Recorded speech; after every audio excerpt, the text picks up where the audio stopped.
3rd that there was improper criteria used for tax-exempt applications. At the briefing in May 3rd, you were told that tax-exempt applications were being targeted if they contained terms such as Tea Party, We the People, Patriots, Bill of Rights, Constitution, government spending, taxes, and those that criticized how the country was run. After that, knowing of these practices, you sent letters to Congress acknowledging our investigation of these allegations, but omitted that the discriminatory practices were alleged, in fact, taking place. Then, remember, this briefing took place May of 2012. Then you came here to a subcommittee hearing on this issue on July 25th, where we were investigating the discriminatory filters used to hold up the 501c4 applications of groups. Specifically, you were told that these conservative groups felt that they were being harassed, and you were asked this question, quote, what kind of letter or action is taking place at this time that you are aware of?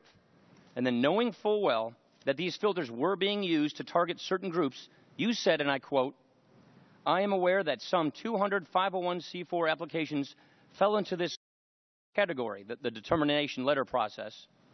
We did group these organizations together to ensure consistency, to ensure quality. We continue to work those cases, close quote. That was your answer to this committee after you had received the briefing that these targeting was occurring, which you just earlier acknowledged was outrageous. Now, the law governing how you must respond to congressional inquiries requires you to tell not only the truth, but to tell the whole truth.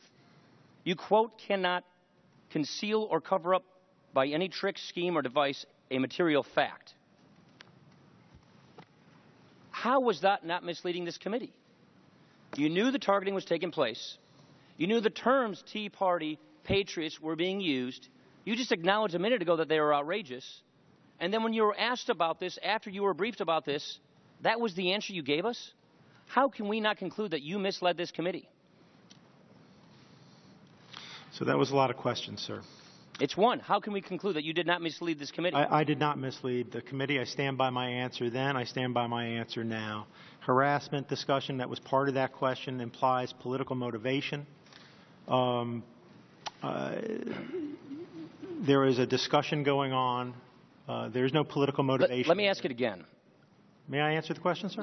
I'm going to help you, give you some clarity here. Here's the question you were asked. What kind of letter or action is being taken place at this time that you are aware of? So the discussion of the context of that, and again, we need to go back and look at the context. There was the listing. There was the treatment of the cases. My understanding of that question was the treatment of the cases because all of the letters, and he was talking, I think it was Mr. Marchand, was talking about I'm hearing that people are complaining about letters. Our response was to that. We found out about those letters. We dealt with them. As has been explained, we gave more time. We went and talked to them about expanding the way they could answer it, and we dealt, I think, fairly and successfully with the donor list issue. You knew of our concern of this targeting. You knew of the allegations that had been reported to this committee. We brought you here to talk about it. You had received a briefing that this targeting was taking place, but you did not divulge that to this committee when we were asking you questions about this. You said in your answer that you were aware some 200 501c4 applications fell into this, quote, category. We did these groupings together to ensure consistency, to ensure quality. We continue to work those cases. You didn't mention targeting based on ideology. You didn't mention targeting based on buzzwords like Tea Party or Patriots or 9/12. You knew that, but you didn't mention this to the committee. Do you not think that that's a very incomplete answer? I answered the question truthfully. All right. Let me ask you one more question. You just gave us a list the other day of approved tax-exempt applications for advocacy organizations through 2009 May. We don't know how long these applications sat or how long it took to process them. Just from Mr. Rango's questioning and from earlier testimony, the IRS was doing this because they were concerned about political activities by nonprofits. That's the debate that seems to be taking place here. Some of these that were approved were Chattanooga Organized for Action, the Progressive Leadership Alliance, and the Progressive USA. If you were concerned about political activity, did you have targeting lists that contain words like progressive or organizing in their names? So let me let's step back again and let me walk you through the process.